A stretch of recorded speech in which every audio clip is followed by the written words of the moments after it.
Kaherl. I help do logistics with Soup, and this is my wonderful friend, Vanessa Miller, who photographs our events. So Soup meets the first Sunday of every month in the bakery loft, it has been now dubbed, above the Mexican Town Bakery.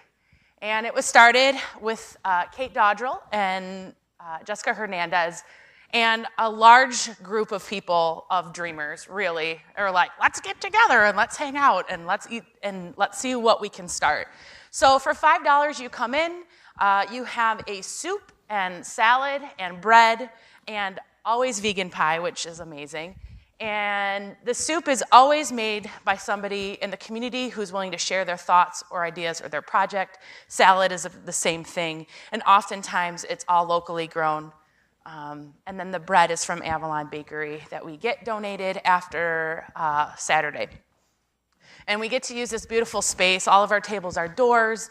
All of the plates, silverware, bottles, everything has been donated to us. And so it's a beautiful space to gather, to collect thoughts and ideas, and to create conversation. And so the space is always evolving and changing because it's not just a public dinner, it's a public art, idea, and exploration. So we have this amazing opportunity to create dialogue, to create conversation, and to create this amazing idea processing. And I think that's the beautiful part about people who bring in their proposals. So every month, people, the Friday before that Sunday, come in with their proposals and say, this is what we think is going to make Detroit or my community better. And so, these are some of our beautiful salad makers. This was Jessica Hernandez's grandma who made soup one day and had the bakery bread. It was fantastic. So the proposals happen by... this is our idea, these are our proposals, this is what we think is going to make the city better. We get a chance to hear their proposals, ask questions, and then vote on them. And the beautiful thing about the proposals is that we've had a chance to have all these community members who have been driving in their car, walking down the street, riding their bike around the city, and just had this idea, was like, I think this could work. So they come with maybe 2 sentences in their proposal, and they just say, hey, this is what I think the city needs, and this could be really cool. And it's been a great opportunity for people to process through their ideas, have community members ask them, is this really viable? If you win money, and anywhere between $200 and we've given $800 away, I would say the projects who've received the least amount of money have been able to do the most. I think sometimes when you get over the $500 mark, people are like, oh, I can live off of this maybe, or I can pay rent. And so you laugh, but it's really true. You can really live in Detroit for probably $500 a month, literally, if you live with enough people.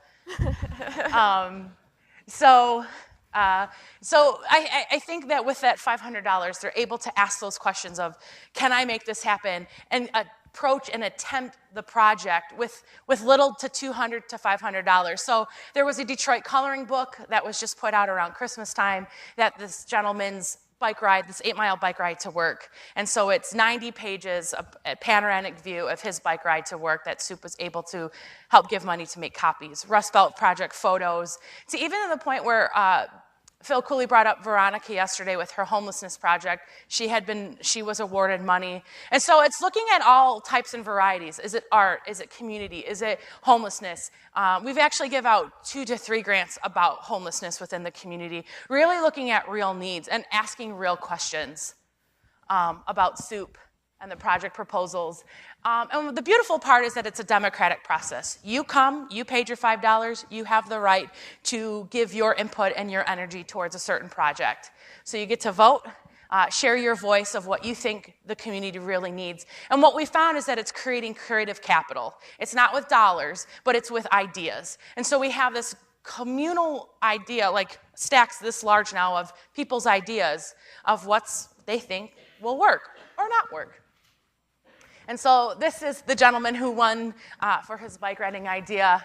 And it's great because it gets to be this fun, festive. I mean, how often you just hand over a treasure box of $500? Like, you just made this person's day. And the beautiful part is if you come and you have money, And you know that you heard this proposal that didn't win. We also had somebody wanted to get uniforms for this basketball team that he was doing within the city. He did not win, but somebody else who was at the dinner came up and said, I'll pay for your uniforms.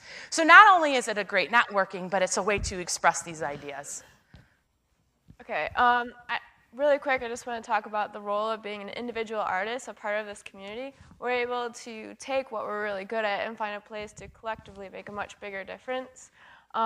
Working together, we're able to celebrate our successes so much better, and we're learning from our mistakes.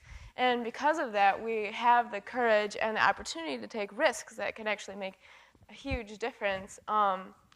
So with that, we're really looking forward to the future, and we have meetings and we talk about, like, this crazy idea has developed so much and moved beyond. So, like, we're thinking of ways that, like, we're creating our own economy like this. Like, we're trying to figure out how, like, this can generate revenue that we can continue to put back and, like, keep us moving and working. And over the past year, working together, we've all done about, like, I can't even put a number on the, like, on how many projects that we've worked on together, and sort of started really being able to highlight the talents of our community.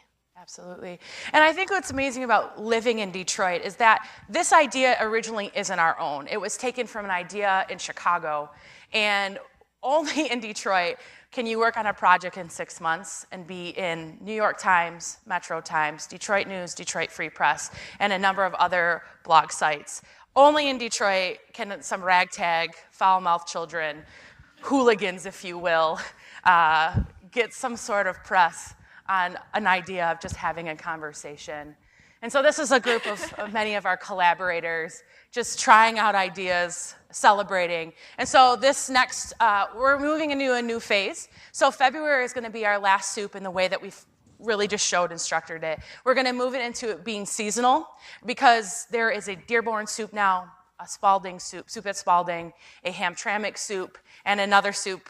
So it allows new neighborhoods to, or not new neighborhoods, but neighborhoods to take on this idea and really focus in on their neighborhoods. And then that allows us to come with new, bigger ideas to tackle bigger social issues that we've been talking about wanting to talk about, but don't know how to get there. So I think we're going to just attempt, again, to try new ideas and try new things. So thank you for your time.